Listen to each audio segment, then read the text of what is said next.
Hello everyone, I'm Mike DeAngelo with That's Entertainment, and this is your video review of Dante's Inferno by Visceral Games. Chances are, if you have eyes, you've seen something related to Dante's Inferno by now. Likewise, if you have ears, you may have heard about it. All this publicity struck the industry well before the game's release, thanks to some elaborate marketing. Checks were sent out to reviewers invoking either greed or pride, and certain magazines were even sent boxes that played a never-ending version of Never Gonna Give You Up, resulting undoubtedly in wrath. There was even an ad for the game that aired during the Super Bowl, a rarity for the video game industry.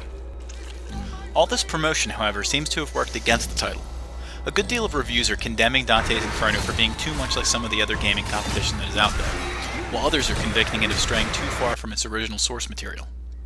Is Dante's Inferno deserving of all this negative assessment, or is it actually one hell of a good game? Said our cause was holy.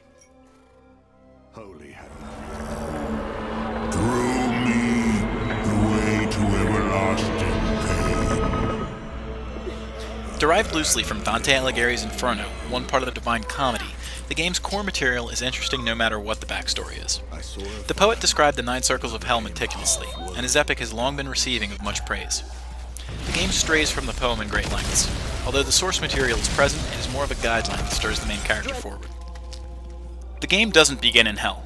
You play as Dante, a tortured crusader who keeps the reminders of his sins sewn, quite literally, as a crimson cross upon his chest.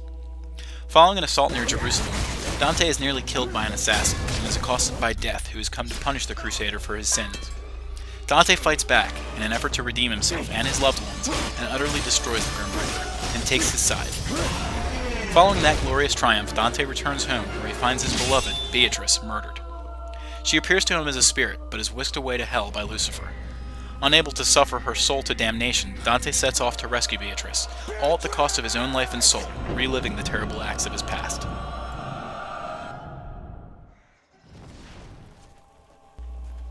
The game has been unequivocally compared to the God of War series. It is a fair notion as well. Both characters are men embraced by their sins, and both wear it as a penance to their past. The platforming and puzzle elements of the more distinguished gaming franchise clearly influenced Dante's Inferno to some extent. However, Dante brings more to the table than it seems at first glance. While the weapons that the Crusader employs never change, it allows for ease in which to change strategies during fights. Swapping from Death's Scythe to a Holy Cross is seamless, and helps to vary the gameplay. One more thing that sets Dante apart from the others is the way that he develops his abilities. Whereas the God of War progresses linearly in his abilities, Dante has 2 skill trees that he must navigate, one for an unholy path and one for a holy path. Dante's Inferno also introduces relics as a way of augmenting the hero's abilities. Hidden throughout the title, they help him by randomly deflecting the percentage of attacks, granting bonus experience, and so forth. While the game does present itself as a button masher, there's a lot of variety available to work with. Unfortunately, most of the game is performable with just the first moves you're rewarded, leaving you no reason to push yourself if you don't want to.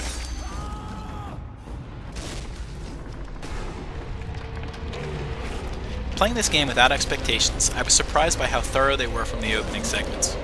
The game is broken up into 3 visual pieces.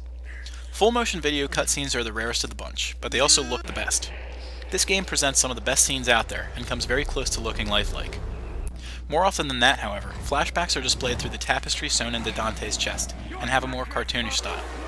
The core game looks very much like God of War in its presentation. The style, however, is what sets it aside from the other games.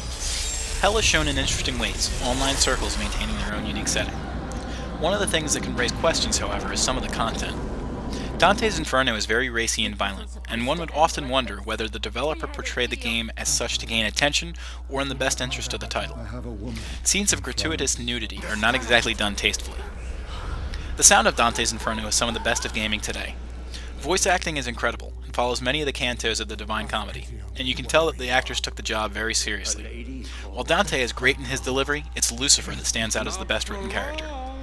The music and sound effects too add in bounds to the game, really establishing a mood and keeping you grounded in Dante's torment. Holy warrior. As a platformer, Dante's Inferno is fairly short. Even patiently trudging through the story at a moderate pace will see you completing Dante's journey before long, but the game does offer a few reasons not to put down the controller. There are a bunch of hidden collectibles to find, from skill-boosting relics, which you can level up through use, to coins of Judas, which give you a one-time burst of experience. In addition to this, there are several lost souls within the circles of hell which need to move on. You can either punish them for their sins or absolve them. If you choose to go the holy road, you're even treated to a minigame to reward you. Extra modes are unlocked through play as well, including a harder difficulty and a survival mode. The developer has also divulged that it will be releasing downloadable content in the spring that will allow players to build their own stages and share with their friends, in addition to adding cooperative play.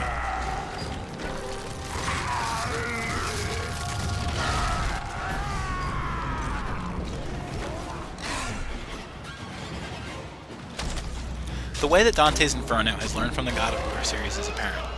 But Dante shows up as a fresh face in a world we've been getting acclimated to for a while, and definitely helps to open up some new possibilities. While there are some things to complain about as far as Dante's Inferno goes, it warrants at least a try. That's Entertainment awards Dante's Inferno a score of 9 out of 10.